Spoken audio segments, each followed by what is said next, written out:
The First Lady doesn't have to be married to the President. She doesn't even have to exist. There is no law that says the US President needs a First Lady at all. And yet, somehow, this role has shaped American policy, influenced elections, and been held by women who became some of the most powerful voices in the country, maybe even on the planet. This video answers three questions. What does the First Lady actually do? Where does her power come from if the role doesn't legally exist?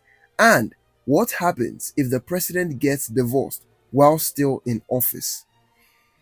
Many modern First Ladies begin their time in the White House by choosing a cause to focus on. They choose to use that attention to highlight an issue they care about. Michelle Obama focused on childhood health and fitness.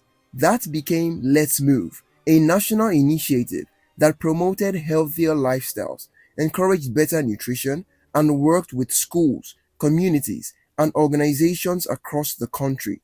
Laura Bush focused on literacy and education. After the September 11 attacks, she also became a visible public figure during a moment of national grief, using her position to represent comfort and stability. These causes matter because they give the role a sense of purpose. Without a public mission, the First Lady is simply the president's spouse, living in one of the most famous buildings in the world. But with a cause, she becomes a national spokesperson with access to the attention and influence that comes with the White House, even though no law officially grants her that authority. And her influence goes beyond public campaigns. The First Lady's office is also heavily involved in the social and ceremonial side of the White House, from state dinners and holiday events to receptions for foreign leaders and cultural celebrations. That might sound like event planning, but it is much more than that. A state dinner is not just a meal. It is a form of diplomacy. Who is invited? What traditions are highlighted? What food is served? And how the evening is presented can all send a message about America's relationships and values at that moment. The First Lady is also, whether she wants to be or not, a person with political influence. Her approval ratings are tracked, her public statements are analyzed, and during campaigns, candidates often rely on First Ladies at rallies and fundraisers because they can connect with voters in a different way than politicians sometimes can. And the reason this works is actually interesting. The First Lady is close enough to power to have influence, but far enough away from the official political system to sometimes feel more relatable to the public. She holds no elected office, but that distance is exactly what can make her voice so powerful. She also gets a real operation behind her. Around 25 staffers, a chief of staff, a communications director, schedulers, social secretaries, policy advisors, all of them paid by taxpayer money, all of them working for someone who holds no official government position. She receives no salary.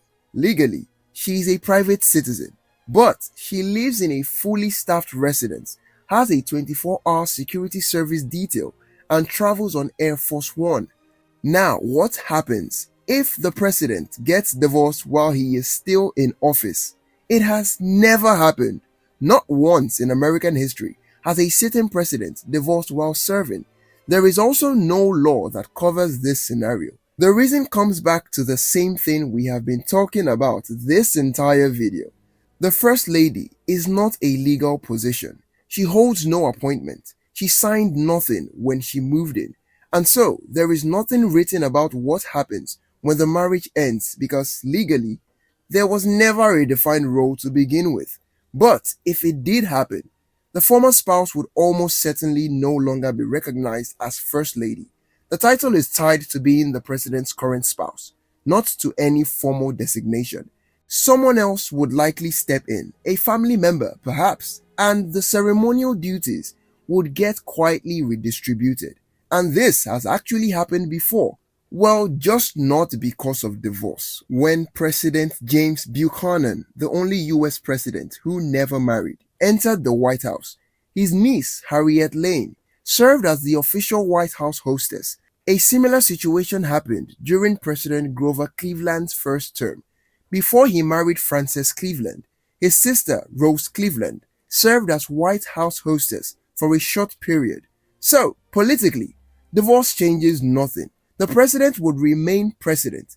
Marriage is not a constitutional requirement for holding the office, but the fact that no one ever wrote a law for this scenario is not an oversight. It is actually a perfect illustration of what the First Lady has always been, a role built entirely on tradition, expectation, and proximity to power with almost no legal structure underneath it at all.